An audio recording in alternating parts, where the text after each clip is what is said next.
This is a war that has been fought for generations. It may be one of the deadliest conflicts in the world, but you've probably never heard of it because it's hidden deep in the Amazon rainforest. This is a story about survival. It's about people who live in the most extreme conditions on Earth and fight with weapons that have unchanged in hundreds of years.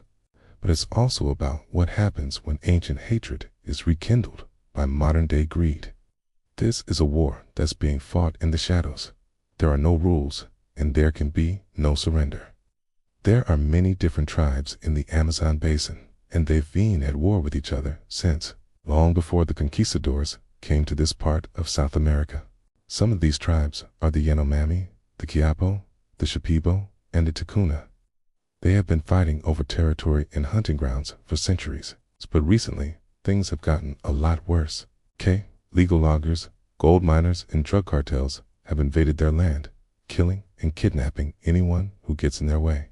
These outside forces are fueling the tribal conflicts, giving weapons to both sides and buying slaves in the black market. They profit from the chaos while the tribes keep getting caught up in the crossfire. It's not just outsiders either. Some tribes have broken ancient peace treaties and are taking advantage of the situation to get back at their neighbors. They're raiding villages, stealing food and supplies, burning houses, and killing anyone who resists. The worst part is that they're doing it with weapons that didn't exist 50 years ago.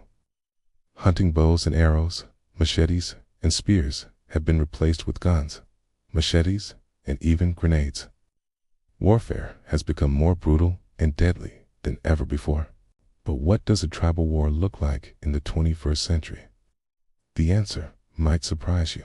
There are no large-scale battles or organized armies. Instead, there are hit-and-run attacks, ambushes, and raids. The warriors move through the jungle like ghosts, striking from the shadows and disappearing before their enemies can respond. They use machetes to cut down their opponents or poison their food or water supply. Some tribes even use blow darts coated with deadly toxins. When the warriors aren't fighting, they track their enemies through the jungle using their knowledge of the terrain and their ability to read the signs left behind by their prey. If they hide in trees or lie in wait on the forest floor, always ready to strike. When the moment is right, they attack without warning, killing as many people as possible before escaping back into the jungle. But before they go, they perform a ritual to honor their ancestors and ask for their blessing before going into battle.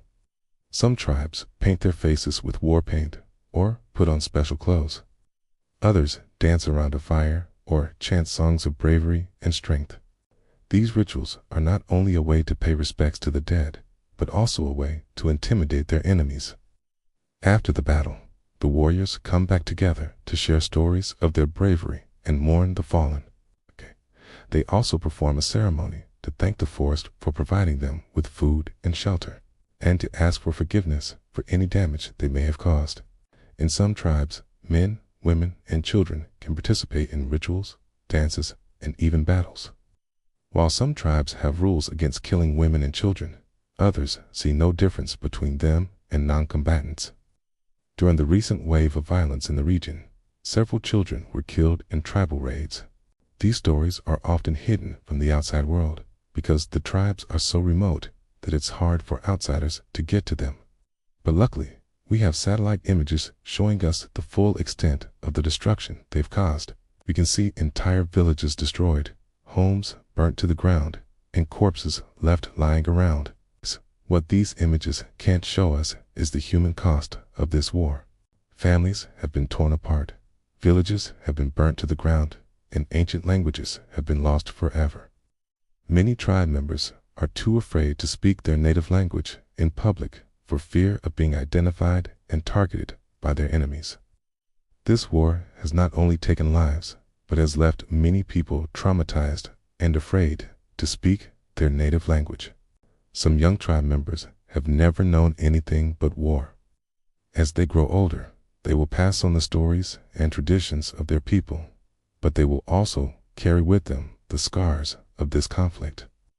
They will grow up knowing that their world is a dangerous place and that they must be constantly on guard for for their own survival. Their childhoods will be filled with fear and uncertainty, and they will never know what it's like to feel safe. This is not a war for power. It's a war for survival, okay? And it's happening in a place where few will ever see it, the hidden jungles of the Amazon.